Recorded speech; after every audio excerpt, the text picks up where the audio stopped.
Ну, как последний. Вчора поступив. Валерій Золоч. Вчора поступив. Комісований вже. Бивший навідник танка. В Чорнобилі на міні підірвалися. Так і не повоювали нормально. Механік згорів живцем. А я кожен півроку лікуюся. Тяжко споминати. Дякую, що ділитесь. Дякую, що кажете про це, що Я ділитесь. просто мову не чую. Дякую, що з нами ділитеся цим. Як ви собачкам, котикам, коникам? Тварин дуже люблю.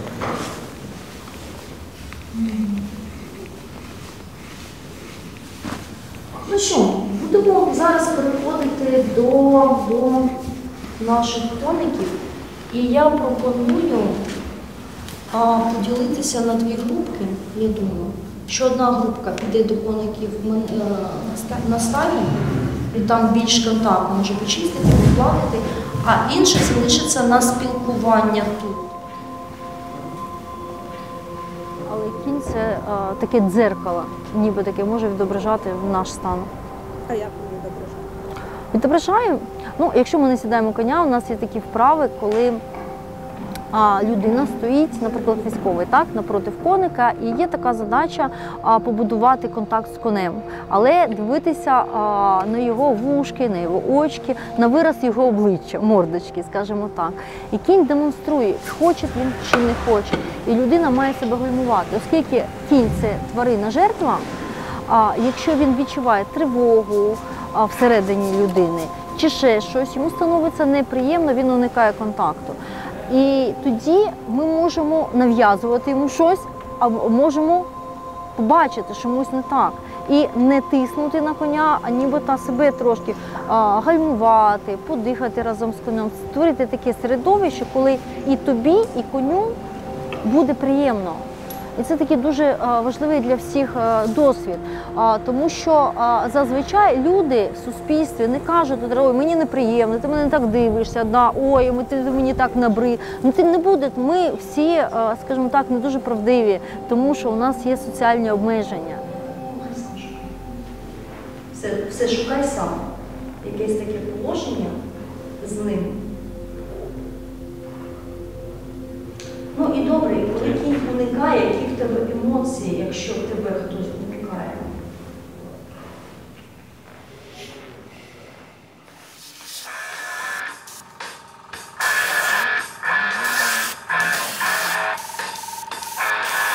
Let me reason, let me free.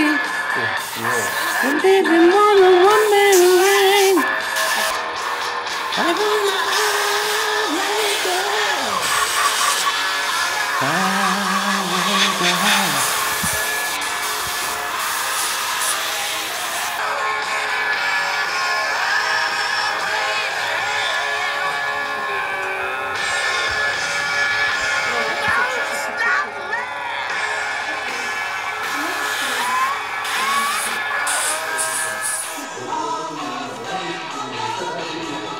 Ты до определенного момента ти вивозиш, да?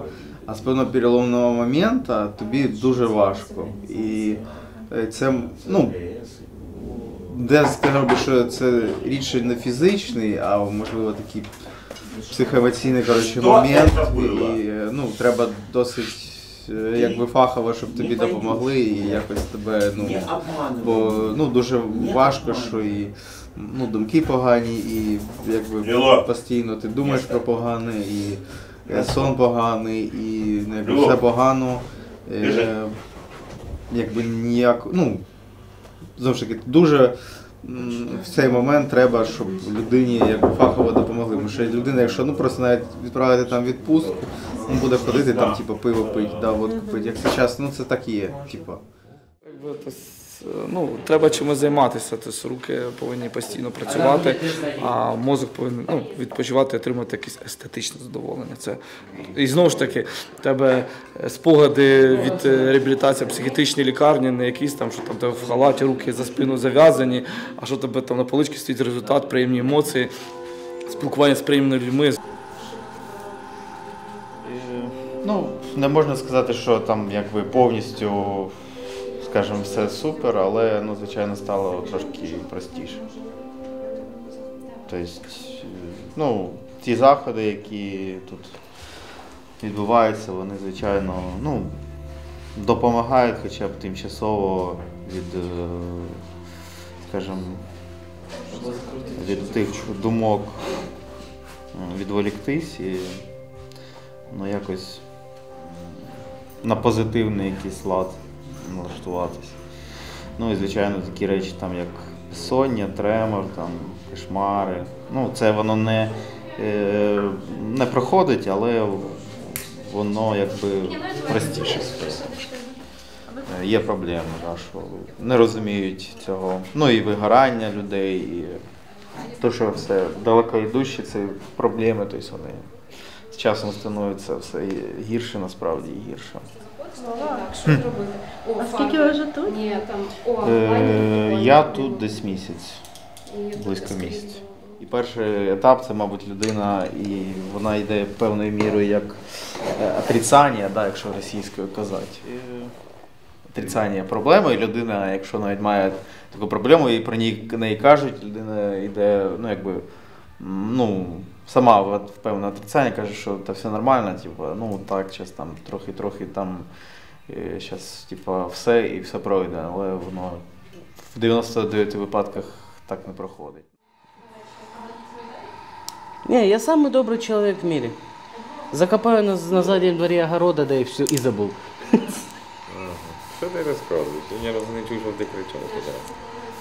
Я з тобою місяць лежу, я не чув, що ти кричав хоч раз. А мне что, тут надо на кого-то кричать? Ну не кажи, що ти злий. Ну то ж ті. Смотри, могу покричать. Хочешь? Ні. Громко-громко. Нащо? Ну вот. Ну, Буду вредным. Могу покричать. Але якщо є нормальні медики, які, ну, адекватно оцінюють ситуацію, то вони, скажімо, можуть спрямувати. Що сказати, що все-таки є проблема.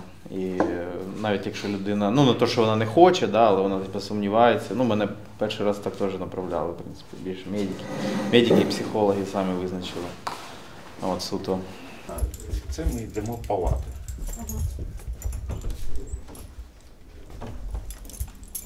Нема. Зайдіть. Можна зайти. Хлопці на перекурі?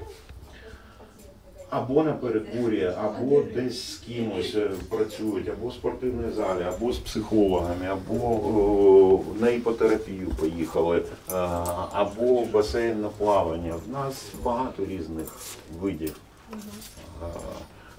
Ну, давайте можемо подивитися. А це як міська рада, чи ви самі шукали кошти? Як це? Жодної копійки державних коштів тут немає. Те, що допомагає вижити на війні, вбиває людину в цивільному житті. Тобто те, що на війні допомагає тривожність підвищена, тому що ти стаєш обережнішим, підсилюється слух, ти там відчуваєш, коли будуть обстріли, там якась інтуїція спрацьовує, там чуєш все до найменших шорохів, бо це збереже тобі життя. В цивільному житті це набагато погіршує життя, його якість. Те, які вони повертаються додому в відпустку, це нормальна реакція на ненормальні події. Тобто те, що вони отакі зараз дратівливі, можуть не спати, можуть агресувати, можуть бути депресивними, можуть бути плаксивими. Це нормально, враховуючи те, що вони були в ненормальних умовах. Війна – це ненормальні умови для психіки людини.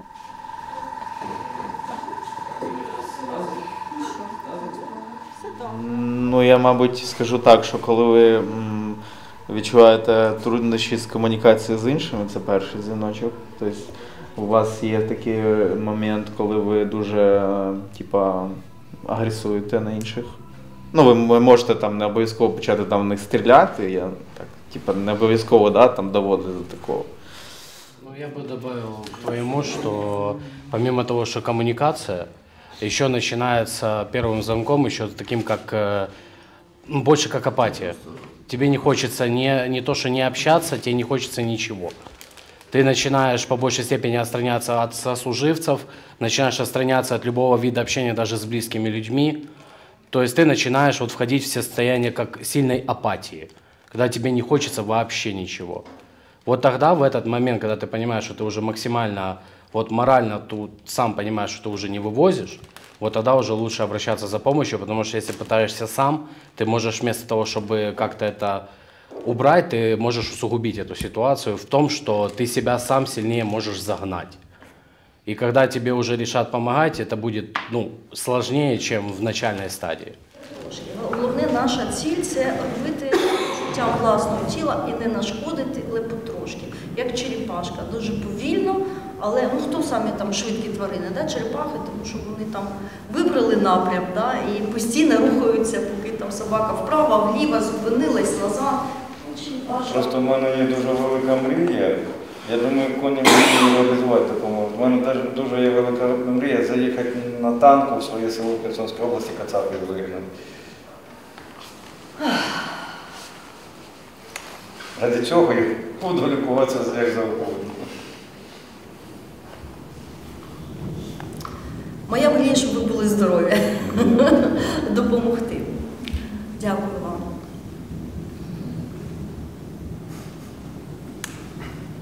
А я пам'ятаю вас, але ім'я не пам'ятаю. Хлопці?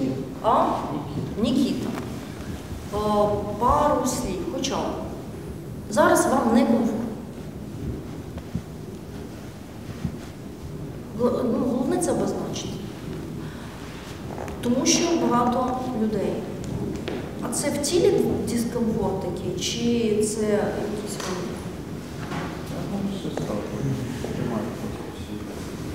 зжимання? А якщо ви візьмете стул і сядете там, де вам комфортно, зробіть це, будь ласка, зараз. Ну, а якщо тут, все одно знайдіть місце. І навіть якщо там куточок сісти. Я просто думаю, як зробити для вас просто комфортніше. Ну, давайте спробуємо хоч щось. Ну, якщо сильний тиск, то хоча б віддаленість буде краще, ніж все, зменшиться. Ось буде тиск, але не такий великий. Зробіть щось для себе, візьміть стульчики і десь просто з ним, щоб це по-вашому було. Просто в цьому приміщенні зі стульчиком сядьте, куди вам хочеться. От візьміть, просто зробіть цю дію. А далі, бачите, як тварини відчувають, стане некомфортно, балу вийшов за вас. Ну, тварини вони такі. Візьміть, будь ласка, стульчик, просто зробіть це для себе. Спробуйте, а далі перевіримо, чи змінилися відчуття. Зробіть це, так, куди завгодно, весь простір ваш.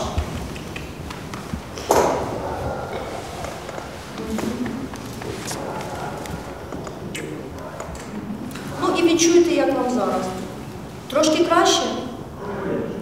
Полегше, добре, чудово. Бачите, як, взагалі просто замічайте, як простір відреагував. Логічно, звісно, особливо після боїв, коли повертаються вже саме з нулів та інше, тобто, але ними ніхто не займається і це ще гірше, їх пригнічує ще більше, тому що командування – це командування, вони займаються своїми завданнями, але все ж таки робота психолога дуже важлива в армії. А у вас у вашій частині скільки зараз є психолога? Не одного. Ну, тобто, є така посада, є такі люди, які займають цю посаду, але вони не мають психологічної, можна сказати, освіти навіть, тобто, хто як може. А от якщо військовий там відчуває, що йому треба до психолога, от свій запит він розуміє, складно знайти спеціалістів? Скажу, на своїй практиці я знайшов з 5-го разу. Тобто в мене було до якраз 22-го року практика, там де я змінив 3 психотерапевтів. Тобто... Мало спеціалістів, так? Так, спеціалістів дуже мало насправді. Тобто професійних, знову ж таки, спеціалістів багато, але професійних саме дуже так які, можна сказати, своєю професією, можна сказати, ну, кайфують від своїх професій. Тобто так. Як ви думаєте, українське суспільство вже навчилося приймати військових, які приїжджають у відпустки, які приїжджають з нуля? З того, що мені розказують пацієнти, ні. Взагалі ні. Це десь страх, десь неприйняття. Тобто люди, наприклад, втомилися від війни, не приймають війну і, ну, наче як звинувачують у цьому військових і проявляють до них агресію. Не всі розуміють стани, з якими повертаються наші військові додому, у відпустку або на списання. І не всі розуміють, як правильно спілкуватися, тому погіршують їх стан. Потому что вот самое сложное – это перестроиться служба и отношения с близкими. Иногда происходит такое, что у многих нету такого, как разделения службы и отдельно, ну, типа и личной жизни. И они пытаются совмещать личную жизнь и службу, и происходят, ну, не очень хорошие результаты. В основном из-за этого происходят сильные конфликты, ссоры и недопонимание, как говорится, среди своих знакомых, друзей, ну, близких тебе людей. То есть надо попытаться как-то это все разделять, чтобы было проще для самого себя, и плюс легче было вообще по жизни в этом, ну, в разных ситуациях. Ну, трохи, чесно кажучи, фізично так. Для голови в мене сьогодні більше втомився, мабуть, більше емоційного навантаження. Але яка це втома? Ну, втома ж різна буває. Ну, це втома така привична, фізична після контузії. Це стан, коли, як вроді, похмілля не закінчується. У мене друзі кажуть, там можна бухати, все одно різниці немає. Що зранку, що так, що так. Тоді можна і не бухати. Тоді можна і не бухати, так. Але ну, трішки так, це я знаю, якщо емоційний такий навантаження трохи є, то в голові цей, ну, звичний такий стан, але це нормальний зв'язок такий вирівнюється. Ну, в цілому дуже такий, ну, скажу, позитивні такі якісь рухи. Неочікувано для мене, але ну так.